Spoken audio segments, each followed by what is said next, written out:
the cost of being average. Nobody sends you the invoice directly. That's what makes it so dangerous.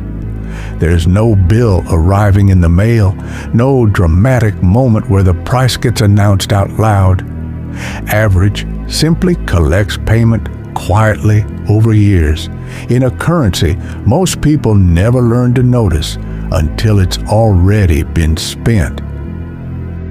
Here's what that currency actually looks like: time you can't get back, confidence you never built, opportunities that passed by while you were waiting for the right moment, relationships that stayed shallow because depth required a kind of effort you kept postponing.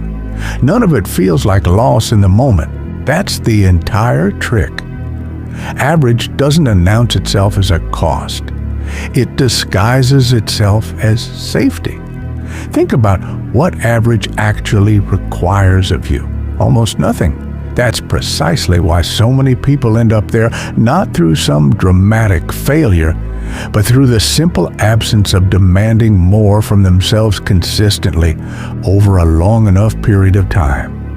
Average doesn't ask you to try. It just asks you to not try too hard, to blend in, to avoid the discomfort of standing out, of risking failure, of being seen attempting something and possibly falling short.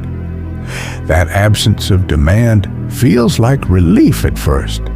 No pressure to perform, no risk of visible failure, no uncomfortable conversations about why you haven't achieved what you said you wanted. Just a comfortable, forgettable existence moving through the expected motions without ever pushing hard enough to find out what you are actually capable of. But relief and cost are not opposites. Sometimes relief is exactly how the largest costs get paid. Quietly, painlessly, in installments small enough that no single payment ever feels significant enough to question. Let's talk about what average actually costs specifically, because vague warnings rarely change behavior. Specific costs do. The first cost is compounding opportunity. Every year spent operating at an average level isn't neutral. It's actively different from a year spent pushing slightly beyond what's comfortable, because opportunities compound the same way habits do. The person who consistently exceeds average expectations gets access to opportunities the average person simply never encounters, not because of luck, but because effort and visibility tend to attract more of both over time. This means average doesn't just cost you the specific achievement you didn't reach.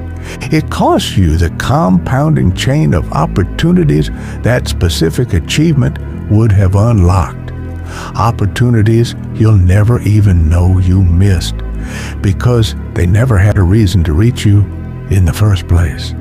The cost isn't visible, it's structural, built to a life that never generated the momentum required to attract what a slightly more demanding life would have attracted naturally. The second cost is internal and arguably more damaging than the external one, because it follows you everywhere regardless of circumstances. It's the quiet erosion of self-trust that happens when you consistently choose the path of least resistance over the path that actually required something from you. Every time you settle for average when more was genuinely available, you teach yourself a small, corrosive lesson. My effort doesn't need to match my potential. That lesson, repeated often enough, becomes identity. And identity is far harder to rebuild than any single missed opportunity ever was. This is why some people reach midlife feeling a strange, persistent dissatisfaction they struggle to fully explain. It's rarely about one dramatic failure. It's about the cumulative awareness that they've been capable of more than they consistently delivered for years, sometimes decades, And that gap between capability and delivered effort has quietly become the loudest voice in the room, even when everything on the surface looks perfectly fine. Let's be precise about what average actually means here, because it's easy to misunderstand. Average isn't about talent, intelligence, or the specific outcomes you've achieved compared to other people. It's about the relationship between your effort and your actual capacity. You can be talented and still be average if you consistently deliver less than what that talent was capable of producing. You can have modest natural ability and still be exceptional if you consistently push that ability further than most people are willing to push anything. This reframing matters because it removes the excuse of comparison entirely. Average isn't about being worse than someone else. It's about being worse than the version of yourself that was actually available had you consistently chosen effort over comfort in the countless small moments that quietly decide this over time. Here's something worth sitting with honestly. Most people who are currently average were not born destined for it. They arrived there gradually through a long accumulation of reasonable-sounding decisions that each individually seemed harmless, skipping the harder path because the easier one felt fine for now, accepting good enough because excellent required more discomfort than felt necessary in that specific moment. None of these decisions felt like a commitment to mediocrity while they were happening. They simply felt like normal, understandable choices repeated often enough to eventually become a pattern, and then a personality, and then eventually an entire life. This is why average is so difficult to escape once it's become established. It doesn't feel like a trap from the inside. It feels like reasonable, sensible living, which means escaping it requires something uncomfortable, a willingness to look honestly at a pattern that's been quietly running your life without ever announcing itself clearly enough to be questioned. Let's talk about comfort specifically, because it's the primary currency average is purchased with. Comfort feels good in the immediate moment, every single time, without exception. That's exactly why it's so persuasive. It never has to argue its case.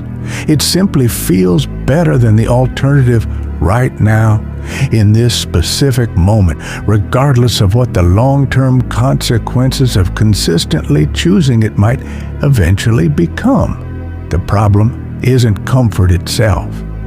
Rest, ease, and genuine relaxation are legitimate and necessary parts of a well-lived life. The problem is comfort as a default setting, chosen automatically in every moment that presents a choice, rather than deliberately selected specifically when it's actually appropriate. When comfort becomes the default rather than the exception, average becomes the inevitable outcome. Not through any single decision, but through the sheer accumulation of thousands of moments where the harder, more demanding option was quietly declined in favor of whatever required less immediately. Consider how this plays out practically. The workout that gets skipped because today felt tired. The difficult conversation that gets postponed because today felt inconvenient.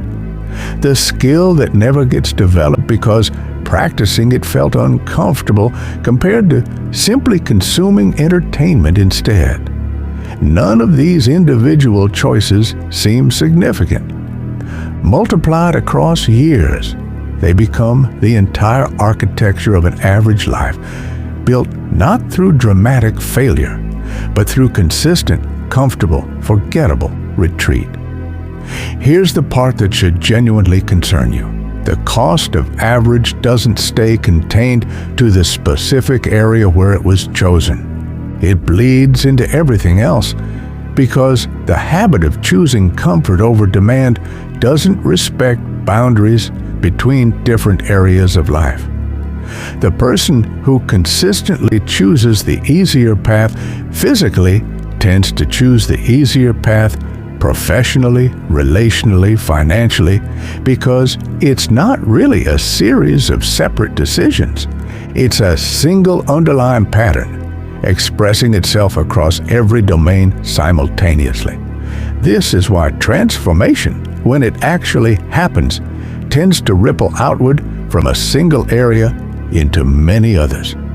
Someone who finally commits to physical discipline often finds their financial discipline improving shortly afterward, not because the two are directly related, but because the underlying pattern, choosing demand over comfort, doesn't stay isolated once it's been activated somewhere. The reverse is equally true and worth taking seriously. Someone who consistently accepts average in one domain rarely contains that acceptance neatly to just that domain. It spreads quietly the same way discipline spreads until an entire life reflects the same underlying willingness to settle for whatever required the least resistance in each individual moment. Let's discuss the specific moment where average gets chosen, because recognizing it clearly is the first step toward choosing differently. It's rarely a dramatic decision. It's usually small, almost imperceptible. The moment you decide good enough is actually fine, rather than pushing toward what you know would have required slightly more. The moment you accept a version of effort that technically satisfies the requirement without actually testing what your full capability might have produced instead. These moments happen dozens of times daily in ways so subtle they rarely register as decisions at all. The email sent without a final, careful read. The workout finished a few reps short of genuine difficulty. The conversation kept surface level because depth required vulnerability that felt unnecessary in that specific moment. Individually, none of these carry any real weight. Collectively, repeated as a consistent pattern across years, they become the entire difference between the life you're currently living and the one that was actually available to you. So, how do you actually interrupt this pattern practically without requiring some dramatic personality transformation that rarely survives contact with real life anyway? It starts with noticing the specific moment where good enough gets chosen over what you actually know is possible, and asking a simple, honest question in that exact moment. Is this genuinely my full effort, or is this simply the effort required to avoid immediate discomfort? That question, asked consistently enough, starts to reveal an uncomfortable pattern most people have never examined directly. How often the answer is genuinely full effort, and how often it's simply the minimum required to move on to something more comfortable. Neither answer is inherently wrong in every situation. Not everything deserves your full effort, and knowing the difference is itself an important skill. But most people have never consciously distinguished between the two, which means the minimum has quietly become the default in situations that actually deserved considerably more. Here's a useful distinction worth building into daily practice. Before beginning something meaningful, ask what version of this would genuinely reflect my full capability. Not the version other people might expect, not the version that would technically satisfy the requirement, but the version that would actually make you proud if you examined it honestly afterward. That specific standard, held consistently rather than occasionally, is what separates an exceptional life from an average one, far more reliably than any single dramatic decision ever could. Let's address something important about ambition specifically, because it's often misunderstood in this context. Escaping average doesn't necessarily require enormous world-changing goals. It requires consistently bringing full effort to whatever goals you actually have, however modest or ambitious they happen to be.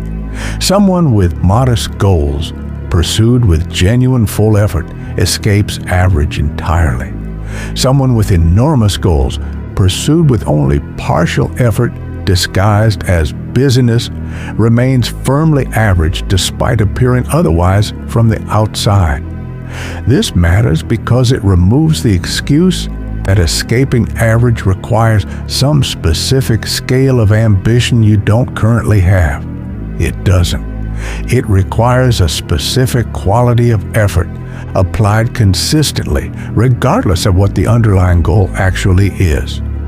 A small business run with full effort escapes average. A massive venture run with distracted, inconsistent effort remains average, regardless of how impressive it might look from a distance. Now, let's talk about what happens on the other side of consistently choosing demand over comfort, because it's worth understanding what you're actually working toward. Beyond simply avoiding the cost of average, it isn't primarily about external achievement, though that often follows as a byproduct. It's about a specific internal experience that average, by definition, can never produce. The quiet confidence of knowing you actually tested your capability, rather than wondering indefinitely what might have been possible had you chosen differently. This confidence doesn't depend on the specific outcome achieved. Someone who genuinely brought full effort to something and still fell short of the ultimate goal carries a fundamentally different internal experience than someone who never tested their full effort at all. The former has actual information about their limits earned through genuine attempt. The latter has only speculation, an unresolved question that quietly follows them indefinitely because it was never actually answered through honest effort. This is perhaps the deepest cost of average, deeper even than the missed opportunities or the eroded self-trust already discussed. It's the permanent uncertainty of never actually finding out what you were capable of, because comfort was consistently chosen over the demand that would have provided a genuine answer.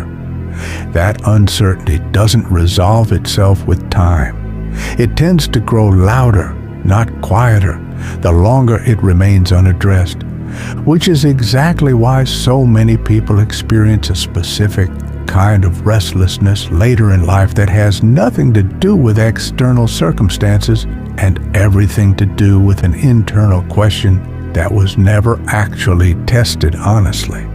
So here is the actual choice hiding underneath everything discussed so far, not a choice between success and failure, which is how this conversation often gets framed inaccurately.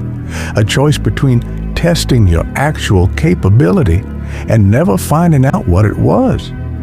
Average guarantees the second outcome. It protects you from the discomfort of finding out, at the cost of an uncertainty that tends to become considerably heavier over time than the discomfort it was originally designed to avoid.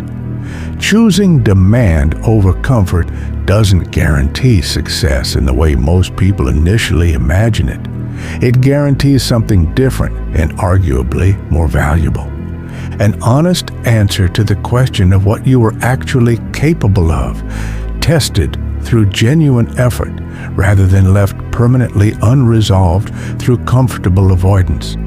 This is worth remembering the next time comfort presents itself as the obviously reasonable choice in whatever small, unremarkable moment it happens to show up. The cost of accepting it isn't announced clearly in that moment. It rarely is, but it accumulates regardless, quietly, across years, until eventually it becomes the entire shape of a life that could have looked considerably different, had slightly more been consistently demanded of it along the way. The cost of being average isn't dramatic. It's quiet, patient, and completely invisible until enough of it has accumulated to finally become undeniable. Don't wait for that moment to notice what's been happening. Notice it now in whatever ordinary decision is currently in front of you, and choose demand instead, even slightly, even imperfectly. That's how the entire pattern actually begins changing, not through one dramatic decision, but through the accumulated weight of consistently choosing what average would have quietly declined. Let's examine how average gets socially reinforced, because this is rarely discussed openly, despite being one of the most powerful forces keeping people locked into it. Most environments are calibrated toward average, not exceptional. Workplaces, friend groups, even families often develop unspoken norms around what constitutes reasonable effort. And those norms are usually set closer to average than most people realize, simply because average is what most people around you are actually doing. This means choosing demand over comfort often puts you slightly out of step with your immediate environment, at least initially. Someone who suddenly starts bringing full effort to areas where everyone around them has quietly agreed average is acceptable will sometimes face subtle resistance, not from malice, but because their new standard implicitly highlights a gap that others would rather not examine in themselves. This resistance rarely takes an obvious form. It shows up as gentle teasing, casual dismissiveness, or a kind of quiet social pressure to relax back into the shared norm everyone else has settled into. Understanding this in advance matters, because otherwise it feels personal when it happens. And that feeling of being personally targeted can be enough to push someone back toward the comfortable average they were trying to escape. It usually isn't personal. It's simply the natural friction that occurs whenever someone changes the local baseline that a group had implicitly agreed upon, whether consciously or not. The people who successfully escape average long-term tend to either find new environments where the baseline is already set higher, or they develop enough internal conviction that external social friction stops being sufficient to pull them back. Both approaches require deliberate effort because neither happens automatically, simply by deciding internally that you want more from yourself. Let's talk about how average specifically shows up in the realm of skill development, because this is one of the clearest places to observe the cost directly.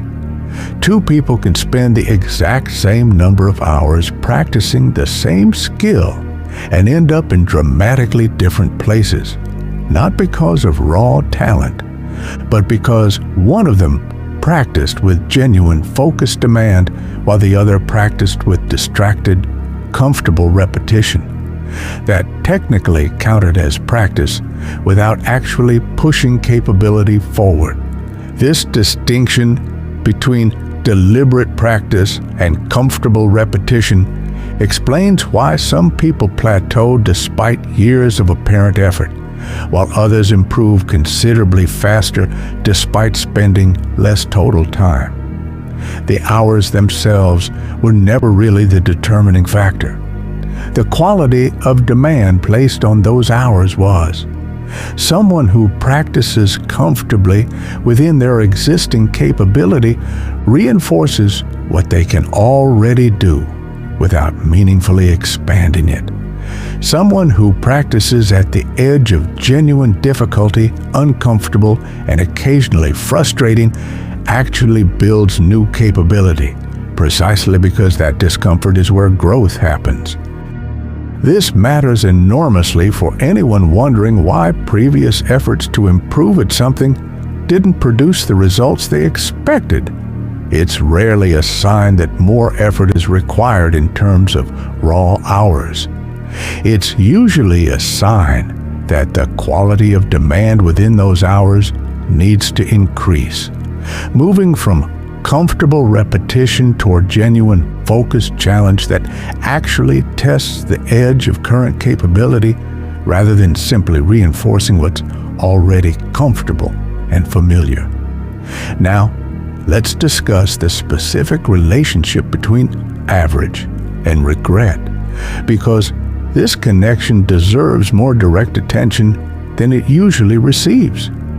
Regret, in its most persistent and damaging form, rarely comes from having tried something difficult and failed. It comes from having sensed clearly that more effort was genuinely available and choosing not to apply it anyway. That specific combination, awareness of capability alongside the choice not to use it, is what produces the deepest and most persistent regret, far more than any external failure ever does. This is worth understanding clearly because it reframes the entire risk calculation most people run internally when deciding whether to push beyond average in any given situation. The perceived risk of trying and failing feels enormous in the moment. The actual risk of never trying at all and living with the accumulated awareness that more was available the entire time tends to be considerably larger, even though it's far less visible in any single moment of decision. Most people weigh these risks backward, overestimating the immediate discomfort of genuine effort while underestimating the long-term cost of consistently avoiding it. Correcting this miscalculation doesn't require eliminating the discomfort of genuine effort entirely, which isn't realistically possible anyway. It requires accurately weighing that discomfort against the alternative, the slow, compounding cost of never actually finding out what more consistent effort might have produced. Here's a practical framework worth adopting when facing a specific choice between comfort and demand. Imagine explaining the choice honestly to yourself 5 years from now, not in vague terms, but specifically. I chose the easier option here because it felt more comfortable in that particular moment. Notice how that sentence sounds when spoken plainly, without the immediate justification that felt so persuasive in the moment itself. Often, stripped of its immediate context, the choice reveals itself clearly as exactly what it was: comfort prioritized over genuine capability, dressed up temporarily as a reasonable decision. This exercise works because it removes the immediate emotional pressure that makes comfort feel so justified in the moment, replacing it with the clearer perspective of distance. Decisions that feel entirely reasonable up close often look considerably less defensible once examined from further away, and building the habit of examining choices from that distance, even briefly, before making them, tends to shift behavior meaningfully over time. Let's close with something specific and actionable, because understanding the cost of average intellectually changes very little without an accompanying shift in daily behavior. Choose one area of your life right now where you suspect average has quietly become the standard, without ever being consciously chosen as such. It might be your physical health, your primary skill, a relationship that's grown comfortable rather than genuinely connected, or a project that's technically progressing without ever actually testing your full capability. In that specific area, identify exactly what full effort would actually look like. Concretely, not vaguely.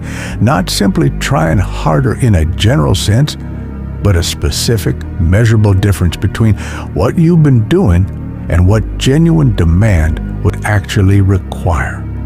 Then apply that specific standard starting today and notice honestly how it compares to what you'd been quietly settling for beforehand.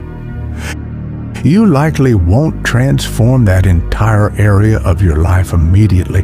That's not the point of this exercise. The point is building direct, honest awareness of the gap between average and genuine capability in a way that's concrete enough to actually change behavior, rather than remaining an abstract idea you agree with intellectually but never actually apply in practice.